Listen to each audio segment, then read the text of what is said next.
Hello everybody.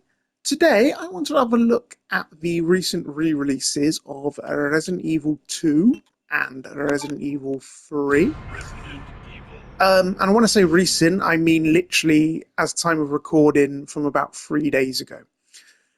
Now, I'm not going to review the games themselves, basically because I'm sure most of you watching this video have played these at some point or another. This is more about the extras which are added to this particular version. Now, this is available on the PlayStation 4 and the PlayStation 5. The version you're seeing at the moment is the PlayStation 5 version. However, I did play the PlayStation 4 version and it is basically identical to it. I really could not tell any difference whatsoever between them. Now, as for price, this retails for £7.99 in the UK or $9.99 in the US. It's also available on PlayStation Plus Premium. And a nice little bonus as well. If you've previously purchased this on either the PlayStation 3 or the PlayStation Vita, digitally that is, providing you're still logged into the same account, this will allow you to re-download it on modern systems for free, basically, which is what happened to me because I remember buying these two games many years ago on the PlayStation 3, and it was quite a nice little surprise that I logged into the PlayStation 5 store, and yeah, completely available to download for free. What's going on? I'm going to show you a few little extras which are available on here. When the zombies get in this room, and it'd be a nice way to demonstrate it. The entire city was infested with zombies. Just collect the ammo in this little bit.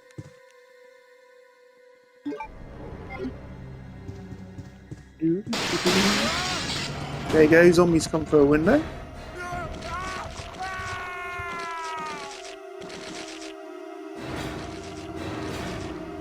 So if I show you this here, if I let one of these zombies come ahead and bite me, there's a nice little trick you can do in this version. Now if I press pause now, it'll bring up the rewind section. So basically I can stop back a few seconds, and if I've made a mistake, I can basically undo that mistake. And yeah, take out the zombies as I wish. A couple of little bits here as well. You can now save basically anywhere. Obviously in the original game you would need an ink ribbon and you need to get to a typewriter.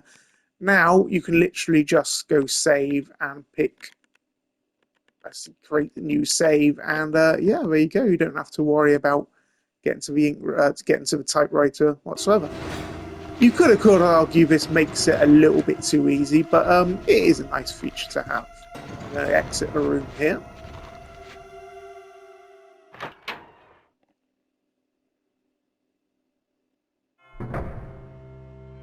So, I've jumped forward here a few minutes, because basically I wanted to show what the police station looks like, because obviously in Resident Evil 2, you do spend quite a lot of, actually probably about 2/3 of the game in the police station, so I thought I'd give you a little idea of what it actually looks like on here.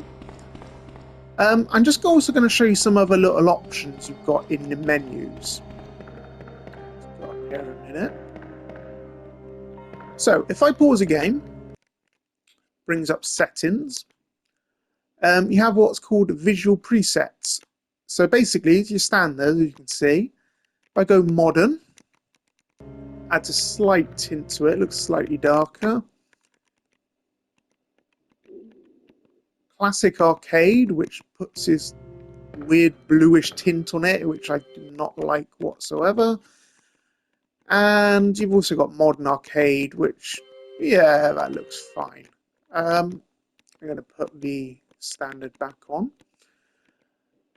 We've also got video, which allows you to change aspect ratios, basically. You got native resolution, which is resolution it would have been on the original PlayStation.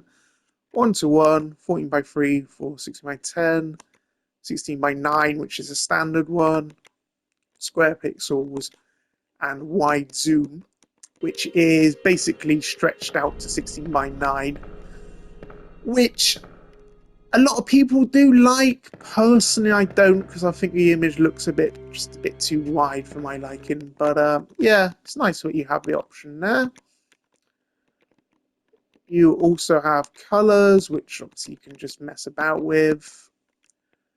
Customize controls, so you can customize it to an original PlayStation. Change disc.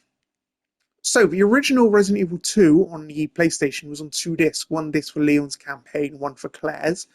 Obviously this is digital now, so they just give you the option to switch between the two. I won't do it, but you get the opinion. Change region. Now it's quite an interesting one. Basically, there are some differences between the NTSC, which is a North American version, and a PAL version, which is Europe. Well, I say Europe, I think Europe and Australia as well. I'm currently playing the NTSC version, which I personally think is probably better.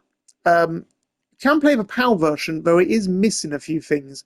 For instance, it no longer has the arrange mode on there.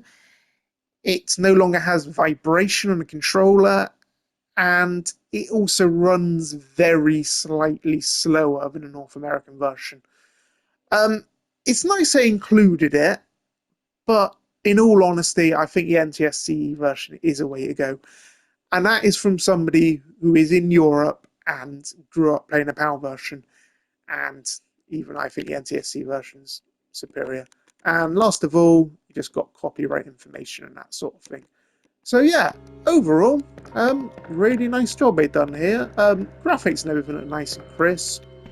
As I said, it is a, well, 27-year-old game, so you can't expect the graphics to be amazing, but I think they've done a nice little job of converting.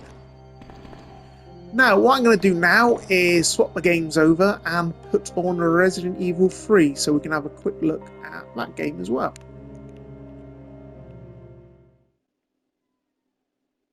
So, as you can see here, I am now on Resident Evil 3 Nemesis. I'm just going to start a new game here. Resident Evil.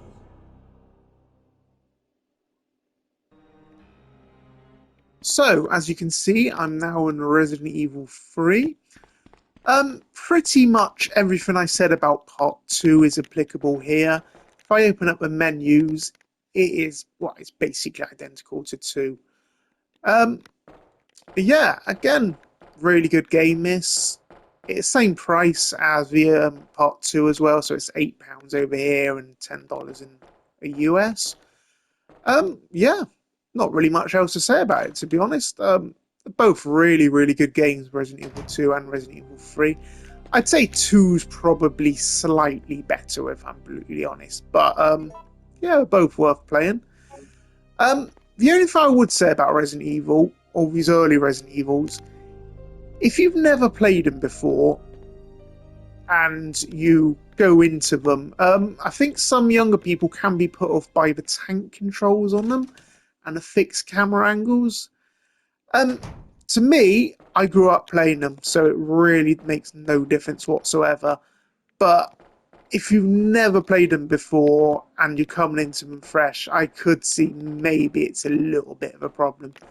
But yeah, apart from that, it's still a very good game. Now, if there's any questions or anything or any inquiries you have about this game, let me know in the comments, and I'll try and get back to everybody. And also, if there's any other PlayStation 1 games you'd like to see get a re-release on modern systems, be interesting to hear from people. Personally, I'd love to see Dino Crisis 1 and 2 on here, particularly Dino Crisis 2, because I think it's a really underrated game on the PlayStation. So, yeah, that is pretty much it from me. Thank you very much for watching. I hope to see you next time, and goodbye.